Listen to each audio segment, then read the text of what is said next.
Premio Filju 2023, la doctora Angelina Muñiz Urbano. Por supuesto, es muy emocionante este momento.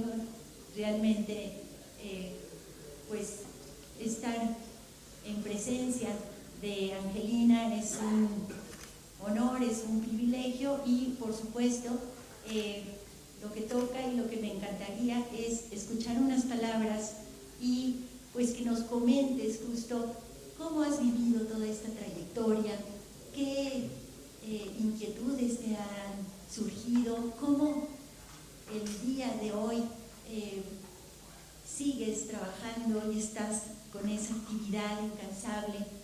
Pues ahora sí que para el gusto de todos le doy la palabra a Angelina. Bueno, pues ante todo muchísimas gracias por tus palabras, Silvia, han sido muy emocionantes, muy redondas, completando todo, muy poéticas, y realmente pues sí siento gran emoción de este momento.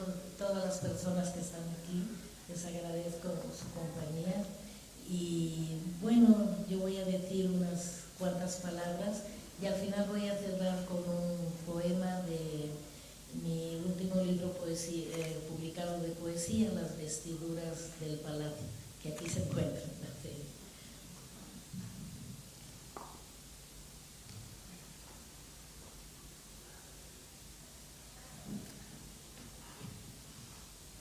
Me siento muy honrada por haber recibido o por ir a recibir el galardón de la Feria Internacional del Libro Judío y el Centro de Documentación e Investigación Judío de México de 2023, que se otorga por la trayectoria profesional, académica y literaria. Agradezco al arquitecto Ezra Sherem Beja, a la doctora Silvia Jamuy Sutton y a Tessie Schlosser Pressburger, así como al comité organizador de la Filju y del CEDIJUM. Empecé a escribir de niña una serie de cuentos que firmé y feché y puse mi nombre. Y desde entonces no he parado. Mis padres, debido a la Guerra Civil Española de 1936, salieron de España a Francia, donde yo nací, y luego a Cuba y a México durante la Segunda Guerra Mundial. Mi madre, de origen criptojudío, me contó cuando yo tenía 6 años cómo el judaísmo se había transmitido a su familia de generación en generación por vía materna. Recordaba prácticas judías dietéticas y me enseñó a hacer el signo de Shaddai para ser reconocida. Me contó muchas historias y relatos y me animó a escribirlos. Fue así como empecé mi carrera de escritora. A lo largo de mis libros he tratado de mantener la tradición judía. De los títulos mencionaré algunos y como rasgos fundamentales el exilio, la transgresión y el humor. La lengua florida, que aquí ya lo ha mencionado muchísimo Silvia, es una antología de la literatura sefardí desde la Edad Media hasta el siglo XX. Morada interior y tierra adentro describen la vida de los criptojudíos en España después de la expulsión de 1492. Esta última novela trata de la salida de España de una joven pareja que quiere llegar a Tierra Santa y se une a un grupo de peregrinos cristianos para poder recorrer Europa y finalmente establecerse en Safed. La Guerra del Unicornio, que por cierto acaba de reeditarse, sitúa la acción en una hipotética Edad Media con un cabalista inspirado en Abraham Abulafia, entre otros personajes. Dulcinea Encantada es una novela que maneja varios tiempos históricos y que, según el estudio introductorio de su traducción al inglés por Rebeca Marquís, tiene una fuerte influencia de la Merkabah. En otra novela, La burladora de Toledo, el tema aparece encarnado en un personaje médico criptojudío. En De magias y prodigios, varios de los cuentos incluidos son también de personajes sefardíes. En cuanto al libro En el jardín de la cábala, su nombre lo indica, así como otro título, El sefardí romántico. Hasta el asunto de los piratas lo he tratado en Los Esperandos, piratas judeo-portugueses y yo. En el género de los ensayos está presente la temática judía referida a autores contemporáneos como Walter Benjamin, Gershon Scholem, Hannah Arendt, Simone Weil e incluso fotógrafos de la Guerra Civil Española como Robert Capa, Gerda Taro, David Seymour. Lo mismo en la poesía es determinante, y así sucesivamente. En cuanto a la traducción, con Alberto Huberman en primer lugar, incluye poetas israelíes contemporáneos.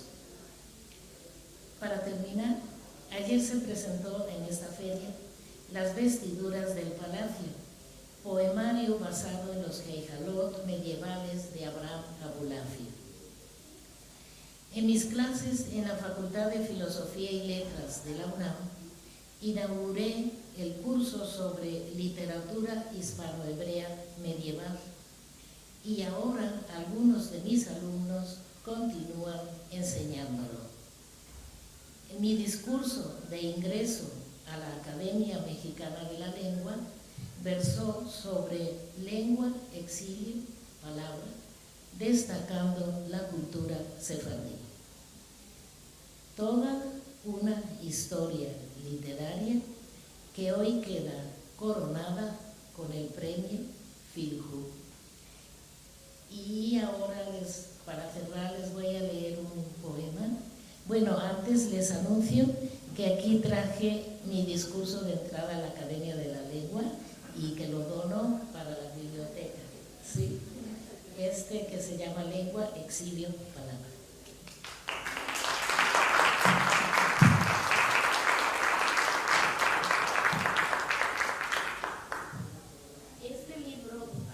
Este libro, Las vestiduras del palacio, está basado precisamente en los Geijalot, donde la figura del palacio es una figura entre lo terrenal y lo sagrado. Y entonces yo tuve la idea de dividirlo en 7 partes, por el significado cabalístico del 7, y atribuirle vestiduras, cambio de vestiduras, cambio de épocas. Lo mismo voy a hablar del Aleph, de la Shekhinah, en fin. O puedo hablar de Kafka, o puedo hablar de cualquier otro tema relacionado con el palacio. Así que el palacio fluctúa entre muchas características. Puede ser también un palacio enamorado, un palacio furioso, un palacio feroz, y van basando las diferentes temáticas a lo largo del libro. Entonces es poema, pero poema ensayo o poema narración. Otra de las características de mi obra es que no respeto los géneros, los trasledo, porque es mucho más divertido. Entonces, el poema que pensé para hoy es el que se llama Palacio y Separado. ¿Sí? Ahí lo ves. Este libro también tiene la característica de que se puede leer de manera vertical o de manera horizontal para cambiar también la perspectiva y hacerles preguntar que el lector se pregunte por qué ahora tengo que darle la vuelta al libro.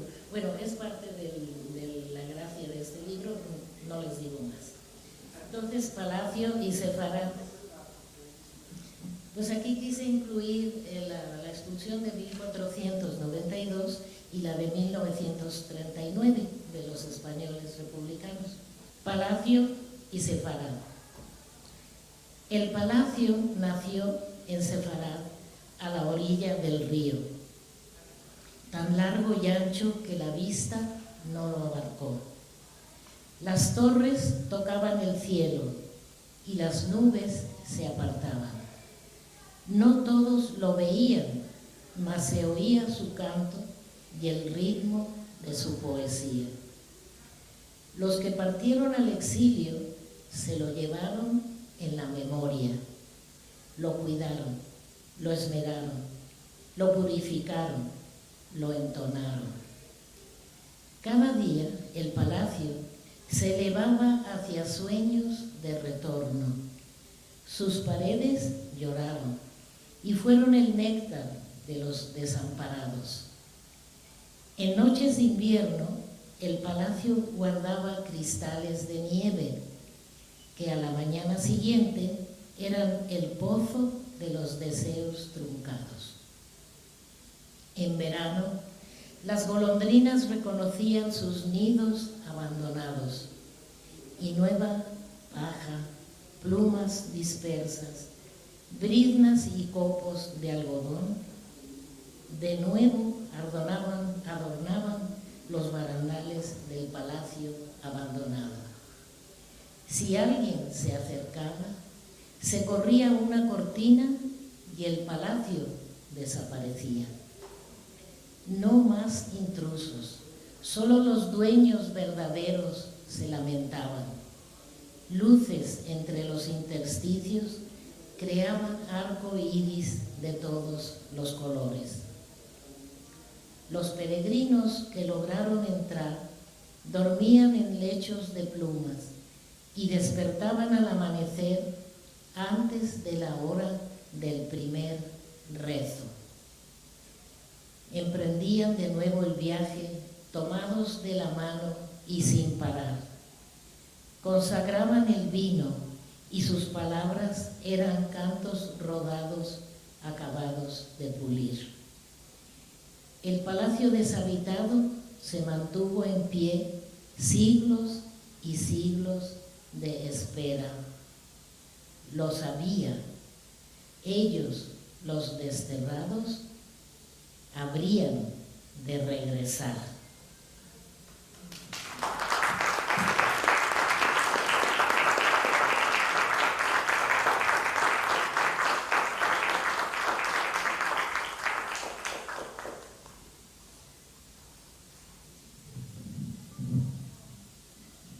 Bueno, la verdad que es un placer escucharte y por supuesto ver la profundidad que tienen cada una de tus palabras y bueno, las imágenes que generan a partir de la poesía es increíble.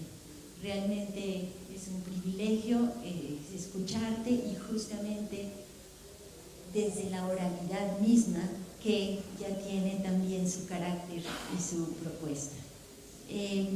Me gustaría, Angelina, si te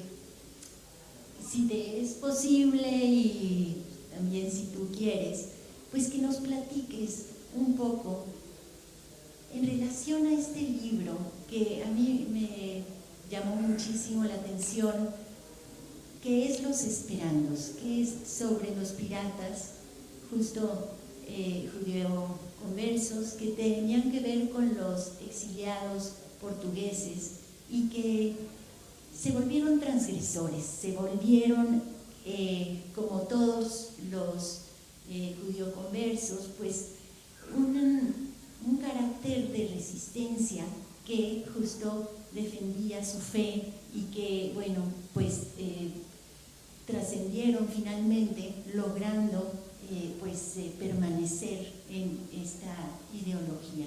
Entonces, me gustaría, si te place y si estás de acuerdo, que nos hables un poco acerca de este libro que a mí me fascinó justamente por esa misma transgresión que propones en el libro como estilo narrativo, que te brincas de un lugar a otro y por supuesto juegas con los tiempos, juegas con los espacios y bueno, tiene toda una propuesta literaria en sí misma.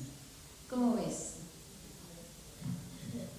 De acuerdo, lo que tú quieras, yo hago.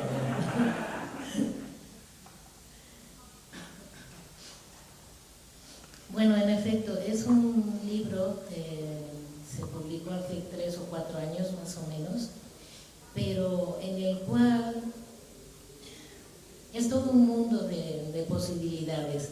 El título ya está diciendo algo extraño, Los Esperandos, cómo un gerundio se vuelve sustantivo. Esto ahora lo vamos a ver. Y luego dice piratas judeo-portugueses, y luego unos puntos suspensivos, todo esto va en el título, y dice y yo. Entonces uní la tradición antigua de la salida de España, de nuevo con la salida personal mía del exilio, y hice un paralelismo en el cual introduje también una serie de fotos, incluso fotos mías, y fotos de cuadros o de personajes de la antigüedad judía. Y se desarrolla de este modo. Los pongo en antecedentes. Después de la expulsión, muchos de los judíos de España se pasaron a Portugal, porque todavía la Inquisición no había establecido la expulsión en Portugal. Fue unos años después cuando los reyes católicos convencieron al rey Don Manuel de Portugal de que él también instituyera en la Inquisición y como decreto oficial la expulsión de los judíos de Portugal, que en realidad eran españoles.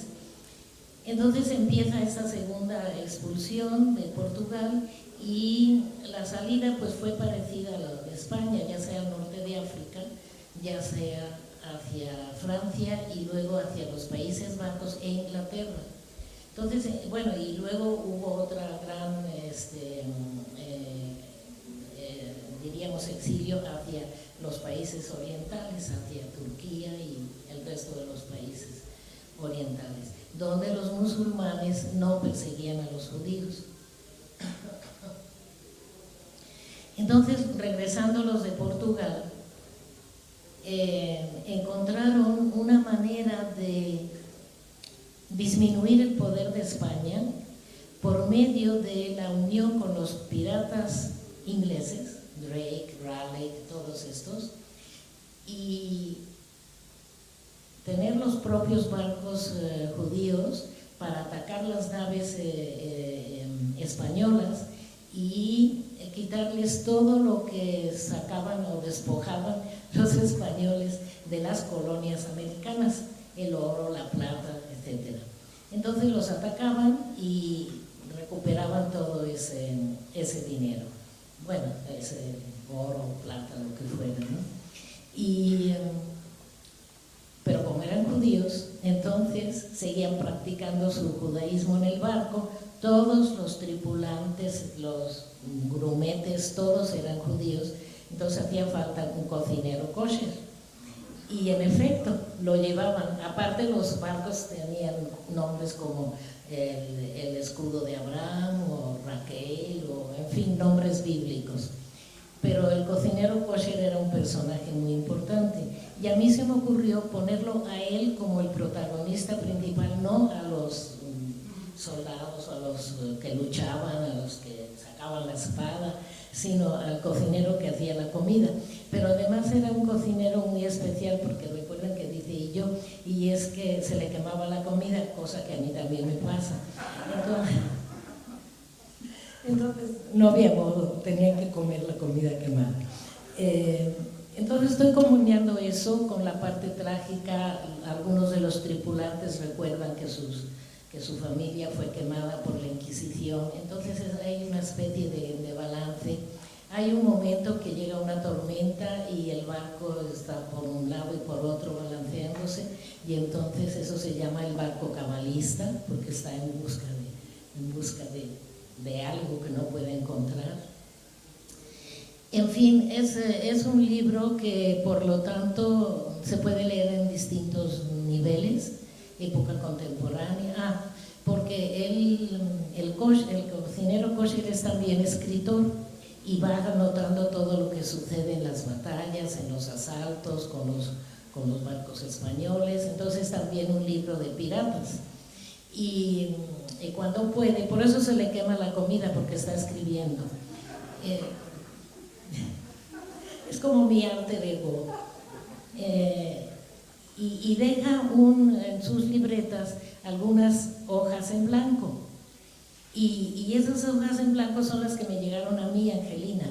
Y entonces yo las relleno. Y el libro va a estar con las partes escritas por el cocinero y las partes escritas por mí.